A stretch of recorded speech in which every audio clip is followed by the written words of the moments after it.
You gotta hold it open so that the numbers go. My name is Neisa Bove, and I did visual development on Moana, specifically costume design.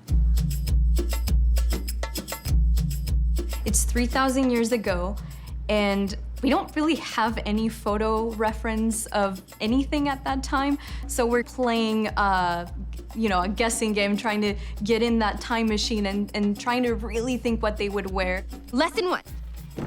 We looked at a lot of different cultures in the Polynesian islands and Pacific islands of what they wore. A lot of the things we were doing is interpreting and thinking, could they really make this? You can do this.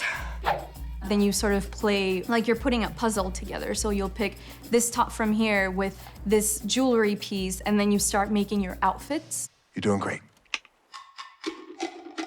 This piece right here is worn by Moana's dad, and this one signifies the chief of the tribe, so it's a really big deal. This leaf that he has wrapped around his shoulders, they use that in order to cool themselves because it gets so hot. The leaves actually maintain the cooling sensation, so it's their AC, I guess. This is Sina's costume. It's Moana's mom. We wanted to put mom in something sweet and feminine, and she's just showcased with all the beautiful flowers. We have some woven ceremonial belts made out of pandanus. The pandanus is made out of a plant. They take the leaf and they shred it into strips. If you leave it fresh, it'll be more green. The more you let it dry, it becomes more of a yellow color. For something sturdy, you want a bigger weave. But then for something delicate, you're gonna use a smaller weave. You surprised me. And I'm gonna jump to my favorite female background characters. It's this one right here, based on the Vanuatu women. Oh, this is my favorite one. Ta-da! We have skirts made by our costume consultant. It's made out of pandanus, like you saw before. And this is quite heavy, so she's gotta be a pretty athletic type to carry all this weight.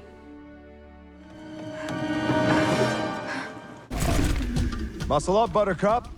Moana's an adventurer, she's a voyager, so what she's wearing has to be functional. You can't just put a pretty outfit on her, it has to make sense. She wore tapa for her top. With tapa, you take the tree bark off the mulberry tree and you go through a process like felt. You tap it on their wooden log. You dip it in the seawater, then you let it bake in the sun. And the more process you put, the softer it becomes. They're essentially making their own textiles. Moana's necklace was a really cool piece to work on. It's a prop, but it's such an important prop to the storytelling process. You have to make it very unique. I did a lot of variations. We finally found the abalone shell. It's sort of covered in this layer of what almost looks like rock. But then when you sort of chip it away, you reveal this vibrant blue color that looks magical. It looks like a gemstone almost.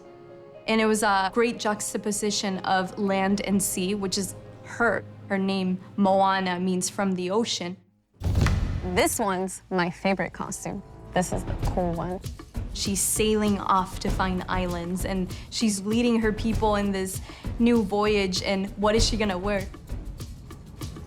I was working with the lead animator on Moana, so I asked him to maybe help me find a pose for her. And she was sort of looking dreamy and looking up, so I drew my outfits on her. And I pitched my idea in the room, and it wasn't very well received. They were like, she feels a little like she's not really empowered. Did not see that coming. So then we went back to the drawing board, and our character director, he helped me out with a pose, and she looks like a warrior. And then I showed the guys, and they were like, yes, this one's the one. We did it! And there she looked like she was ready to sail.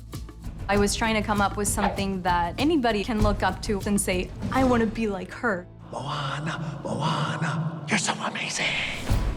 We put so much time and love into every piece. We really look to be true to that culture. So I hope when the audience looks at it, they can see all the different details we added to each piece and how meaningful it is, not to only us, but I hope they get inspired by it too.